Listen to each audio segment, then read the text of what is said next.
Bienvenidos amigos, bienvenidos a este espacio.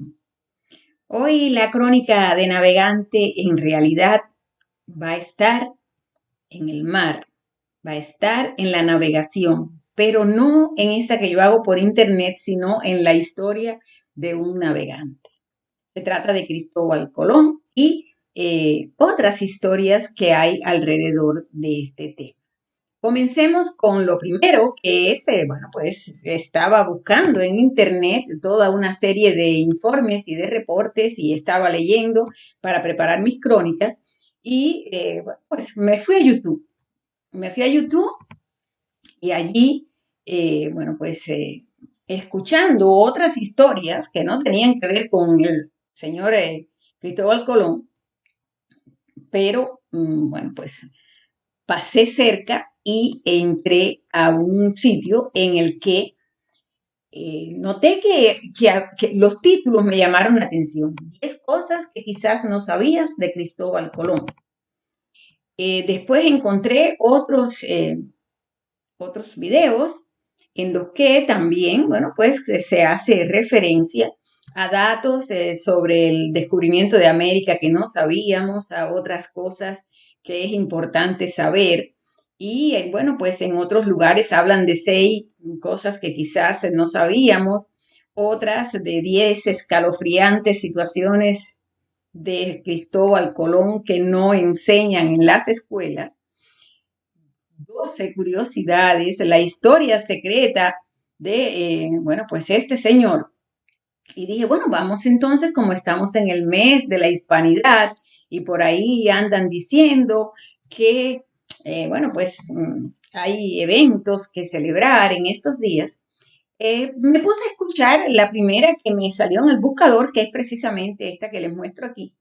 Y en una de las situaciones que aquí llaman cosas y que yo prefiero llamar eh, opiniones o llamar argumentos o llamar exposiciones, en una de ellas, de esas 10, se habla de, quienes patentizaron, quienes pagaron por el viaje de esta expedición.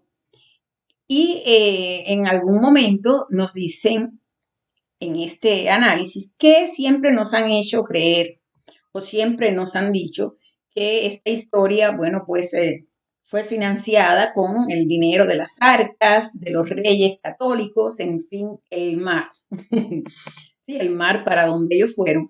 Pero en realidad, en un momento dicen que esto no fue tan así como lo presentan y hablan de una serie de 3 personas que pudieron o de hecho estuvieron en esto de financiar, de dar dineros para el viaje.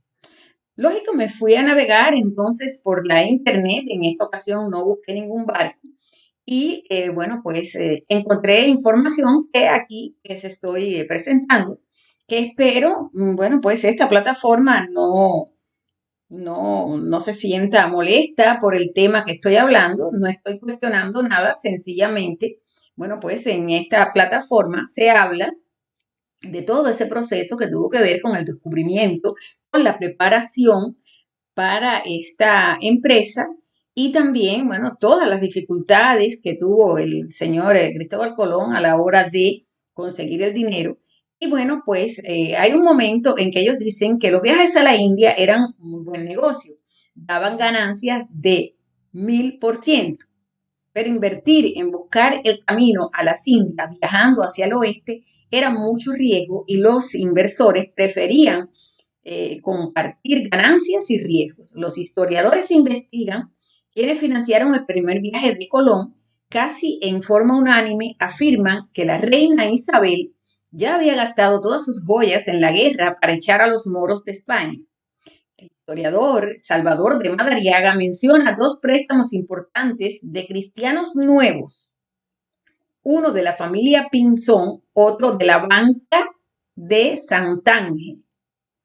Y el historiador Cecil Ross encontró además otros préstamos a los reyes de España antes del primer viaje de Colón, y este fue de los banqueros genoveses Spinola, Di Negri y Berardi.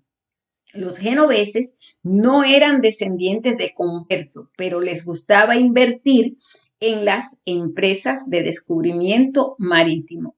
Y es interesante el tema, prestamistas, banqueros de la banca de acá, de los prestamistas de allá.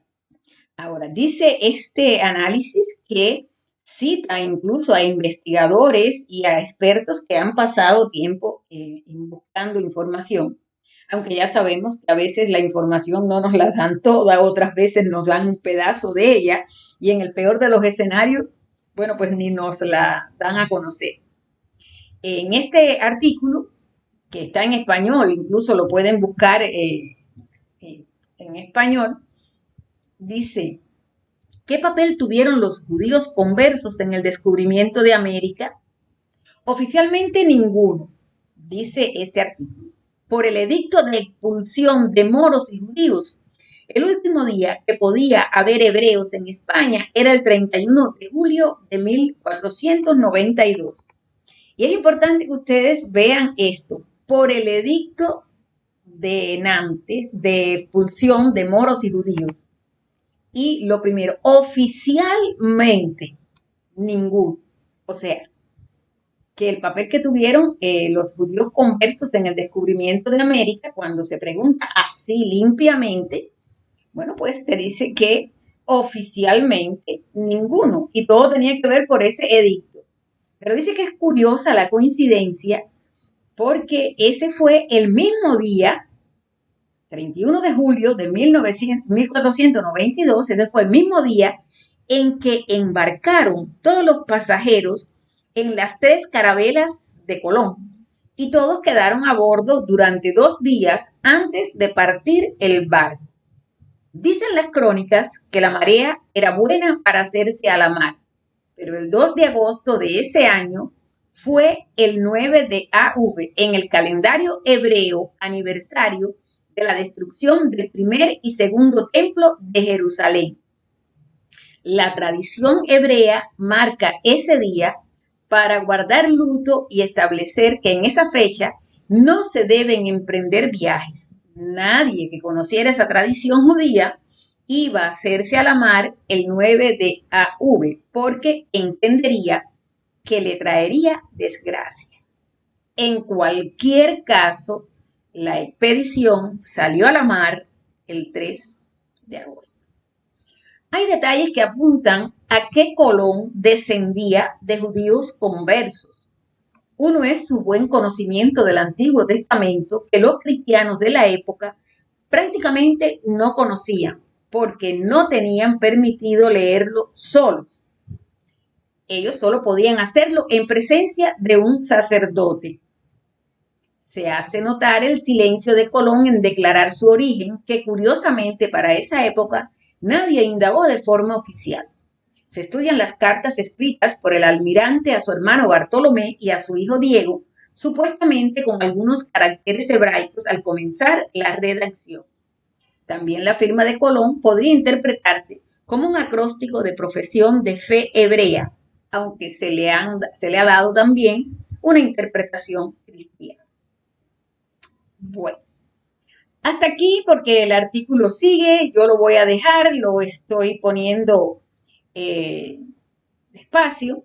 Hasta aquí, ustedes pueden leer, aquí van a encontrar mucha más información de todo lo que se ha analizado en este artículo sobre la procedencia del Señor, y también, bueno, pues la autora, está aquí el nombre de la autora y otros análisis que ella hace.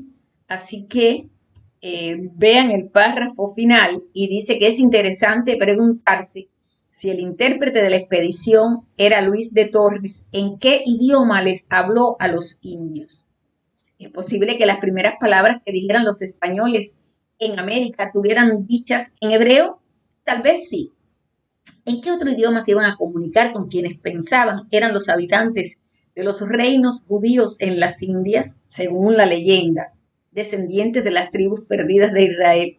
Bueno, amigos, como bien sabemos, uno se encuentra una cantidad de análisis, una cantidad de detalles. De cualquier manera, bueno, pues aquí está el análisis que hizo esta persona, Esther Mostovich de Kukierman, y también aquí pueden buscar la información, el sitio ponen así, judíos conversos en el descubrimiento de América por la escritora Esther Mostovich de Kukierman. Y bueno, pues ahí tendrán entonces toda la información y podrán leerlo completo. Por hoy yo solo los dejo con este detalle que como siempre, bueno, pues me resultó interesante, me pareció que no era desdeñable compartirlo con ustedes y poner sobre la mesa, bueno, pues otra de las tantas historias que a lo mejor no conocemos bien, a lo mejor no son tal como nos las han dicho, o quién sabe si una parte es mentira, otra es verdad. Lo que sí es cierto es que esta historia de que, bueno, fueron los reyes de España los que se encargaron de financiarlo todo y que esta historia de cuando llegaron a América y todo esto, bueno, pues tiene todavía mucha tela por cortar. Ya saben, si nos han engañado con otras historias, ¿por qué no con esta? Lo que no he encontrado todavía era si cuando Cristóbal Colón salió a navegar, todavía pensaba que la tierra era recta o ya él pensaba que estaba dando vueltas en un globo. Ah, aquí está. Lo que él sí sabía bien era que, bueno, pues había que buscar más allá de la mar, esa mar que salva vidas.